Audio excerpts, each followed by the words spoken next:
So I used to think that I just didn't have enough willpower and like gumption to get up early in the morning and feel good. I'm very fortunate to not have to use an alarm clock most days. And now, having to get up with an alarm clock and go teach a Zumba class, getting up with an alarm clock is the most unnatural, horrible thing for humans, and it should be avoided at all costs, and our whole society should be structured around not having to use an alarm clock. Period. I don't want to hear any arguments otherwise. This is not natural to get up like this and to feel like this. How often do you see me legitimately angry on the vlog? Not very often. I'm not actually angry right now, but this is too cold and too early. So that was a decent class despite the fact that it was so early. I cannot get down with getting up this early.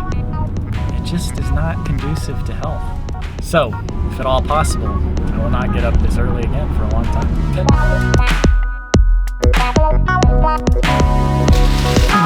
So one of my students has some sort of connection to Japan. She like goes over there and does work and stuff. She was recently there and she got me some mochi. And oh my God, I haven't eaten breakfast or lunch or anything yet, but we're gonna open this up and we're gonna eat it. Oh my goodness. I believe I've mentioned it before, but mochi is my favorite candy in the world. Oh man, I'm getting powdered sugar all over the floor.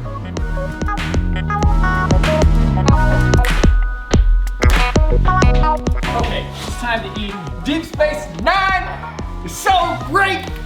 Deep Space Nine. They should call it Deep Space 8 because it's so great. Well, I just got a lovely New Year's card from my host mother in Japan. Isn't that cool? People are so thoughtful with cards and stuff. Like, I'm terrible at that type of stuff, but arigato gozaimasu.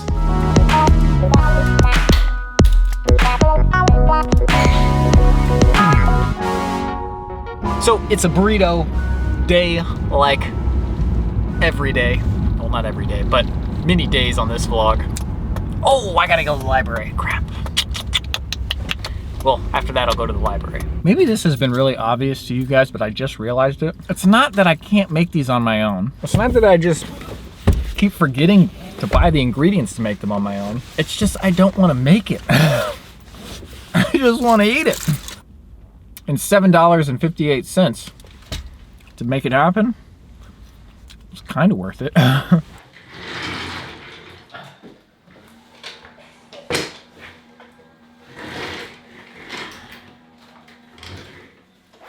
So the burrito was delicious. I did go to the library and return. Sorry to bother you.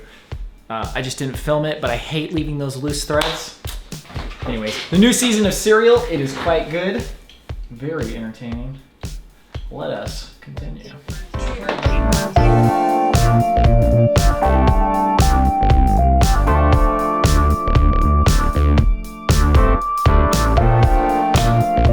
Now, practically, I'm not sure how many of the suggestions in this book I'll actually put forth, but I think he's so spot on with these distractions that we don't even consider distractions, but they're just like underneath our like consciousness and they just happen. I mean, if you pay any attention to your own behaviors, I'm sure you've noticed this in yourself, but just you're constantly filling every gap with just a random boop, a random boop. And somebody asked me recently and said, Robby, do you ever get bored? And what do you do when you're bored? And I was like, I don't get bored. And all this time I've been kind of thinking that it's just because I made a decision that I won't get bored anymore.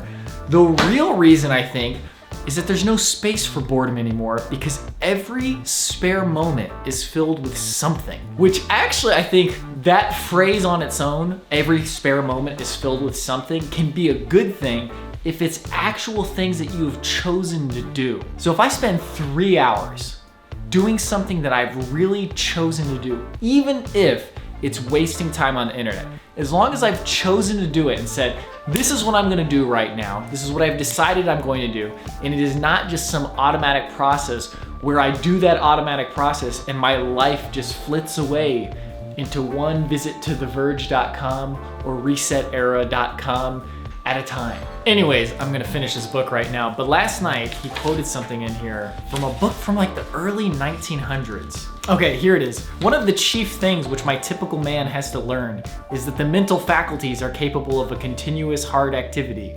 They do not tire like an arm or a leg. All they want is change, not rest, except in sleep. And that was kind of in reference to how he recommends structuring your leisure activities. That sounds like counterintuitive, but if you just give yourself like this unstructured leisure time, you're never going to do those things that you actually want to do, because these more immediately gratifying, addicting things like Facebook, YouTube, Twitter, all of these things that like it provides like this really quick hit of dopamine that creates a habit and an addiction, but there's no actual substance, and before you know it, you're not doing the things that you actually wanted to do.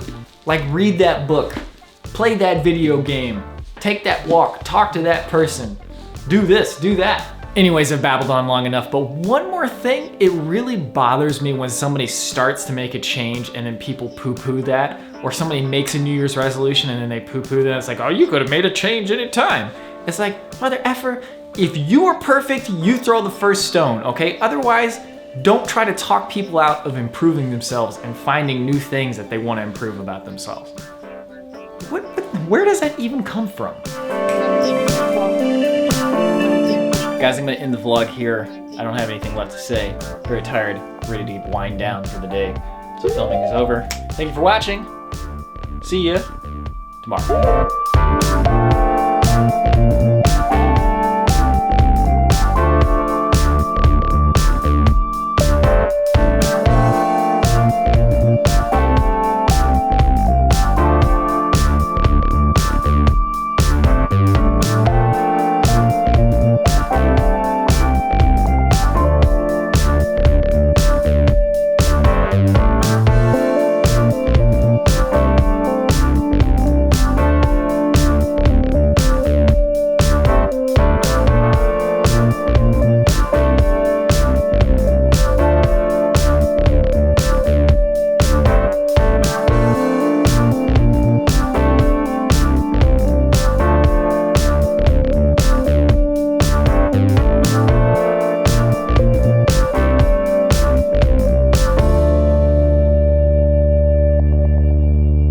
Not very often.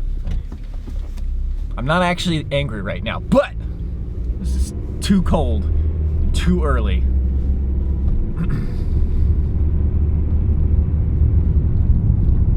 It is somewhat nostalgic for waiting at the bus, but I don't know why waiting at the bus should be nostalgic. That is one of the most horrible things ever.